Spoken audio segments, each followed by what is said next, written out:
નમસ્કાર ગુજરાતના તમામ ખેડૂતોનું સ્વાગત છે આપણી ફોરકે ગુજરાતી ચેનલ પર. ચેનલ પર નવા હોય તો ચેનલને સબસ્ક્રાઇબ, વિડીયોને લાઇક કરવાનું ના ભૂલશો. આપણે આજે લઈ આવ્યા છે 4 મોટા સમાચાર. બસના મુસાફરો માટે સરકારનો મહત્વ નિર્ણય લેવામાં આવે છે. રાજ્ય સરકાર મુસાફરોના હિતમાં વધુ એક મહત્વનો નિર્ણય લીધો છે કે હવેથી બસ પ્લોટ અને આસપાસ શૌચાલય કોઈ ચાર્જ આપવાનો રહેશે નહીં. યુઝ ટોયલેટ સરકાર થતી 10 લાખ જેટલી આવક સરકાર દ્વારા જતી કરવામાં આવશે. સરકારે and use contract notice March મહિનામાં સુધી શૌચાલય મફત કરવાની સૂચના આપી છે. માર્ચ મહિનામાં બાદ શૌચાલય માટે નહીં લેવાય રકમ.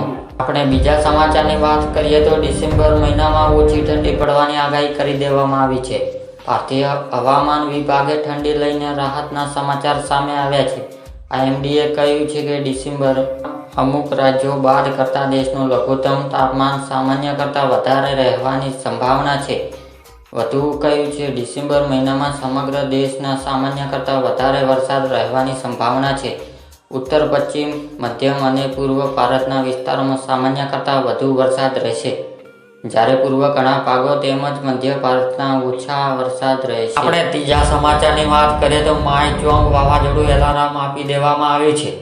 બંગાળની ખાડીમાં આવેલા રહેલા ચક્રવર્તી માઇચોંગ અંગે IMDએ જણાવ્યું છે કે આ વાવાઝોડું 4 ડિસેમ્બર બપોર સુધી દક્ષિણ આંધ્રપ્રદેશ અને તેની નજીક ઉત્તર તમિલનાડુ દરિયા પહોંચશે. તોફાનના કારણે બંગાળની ઓડિશા, આંધ્રપ્રદેશ, તમિલનાડુ એલાર્મ આપી દેવામાં આવ્યું છે. લોકોને સતર્ક રહેવા માટે પણ કહેવામાં આવ્યું છે. તમિલનાડુ, આંધ્રપ્રદેશ, ઓડિશા અને પુડુચેરી 18 ટીમો ફાળી દેવામાં આવી છે. 10 ટીમો સ્ટેન્ડ બાય રાખી દેવામાં આવી. ચોથા સમાચારની વાત કરીએ તો પેટ્રોલ ડીઝલમાં ભાવના મળી શકે છે રાહત. આગામી દિવસોમાં સામાન્ય લોકો પેટ્રોલ અને ડીઝલના ભાવ રાહત મળે તેવી શક્યતા છે. સરકાર ઓઇલ કંપનીઓને સંકેત આપ્યો છે કે આંતરરાષ્ટ્રીય બજારમાં ક્રૂડ ઓઇલની કિંમત પ્રતિ બેરલ $80 નીચે આવશે અને તેની કિંમત રીસથી આવશે. તો આવી સ્થિતિમાં સરકાર ઓઇલની કંપની દરરોજ ભાવ બદલાવવાની શરૂ કરશે. હાલ આંતરરાષ્ટ્રીય બજારમાં ક્રૂડ ઓઇલ $84 બેરલની આસપાસ ટ્રેન્ડ થઈ રહ્યું છે. તો આ હતા આપણા 4 સમાચાર. બીજા સમાચાર જોવા માટે આપણે ફોરકે ગુજરાતી ચેનલને સબસ્ક્રાઇબ કરવાનું ના ભૂલશો.